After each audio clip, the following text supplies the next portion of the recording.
Ал Қызылорда облысы Жаңақорған ауданының тұрғындары әкімдерінің жыл бойы атқарған жұмысына 2 деген баға берді. Айтуларынша әкімдері әлсіз, қоласындағы қызметкерлерді тым бос ұстайды. Соның кесірінен жергілікті шенеуніктер ойына келген істеп, халықпен мүлдем санаспайтын жағдайға жеткен.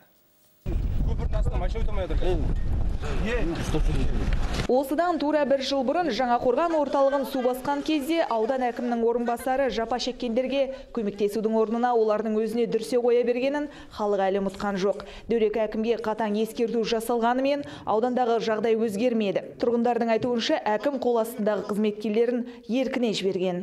Сұлтекеңнің кемшілігі, жаңа айтып отырмын, кейбір бөлімдер бар, не істеп жүргенін өздері білмейді. Қатаң жауапкершілік сұрамайды. Қатаңдыққа бара бермейді. Тұрғындарының сөзінше әкімнің момындығын пайдаланған шенеуніктер мектеп директорын ойланбай тағайындай береді екен.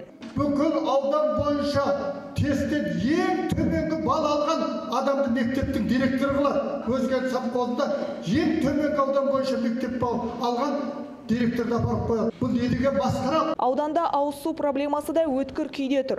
Халық бір жұтым тіршілік нәріне зар болып жүр. Қоғамдық көлік мәселесі де шешілмеген. Оқушылар алыс жердегі мектепке жаяу қатынайды. Мінберге шыққандардың айтуынша құрылыс саласында да былық көп. Бюджеттің миллиондаған ақшасы санаулы күнде игеріліп, нысан тез арада қабылдана салады екен. Әкім болса уәде беруден шаршамайды. Қоғам болғасын, жұмыс болғасын, әртүрлі жағдайлар болады. Онсыз болмайды. Ол болады, заңдылық ол деген мысалы. Бірақ соны рет-ретімен, өзінің заңдылығымен, өзінің жүйелі түрде елдің халыққа бірдей болады деген шешім отыру біздің жұмысымыз. Бұл күні әкімге базынасын жеткізе алмағандар да болды. Оларға микрофон бұйырмапты. Бүгін есеп беру жиналысына келдік, кірдік, сөйлескізе алмадық.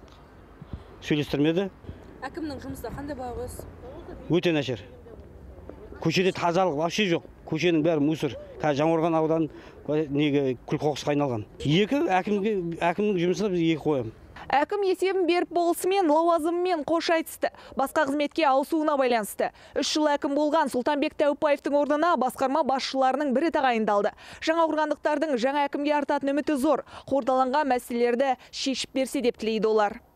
Гүлназ Бейсен, Қайрат Қуанышбаев, Информбюро, 31 арна, Қызылорда.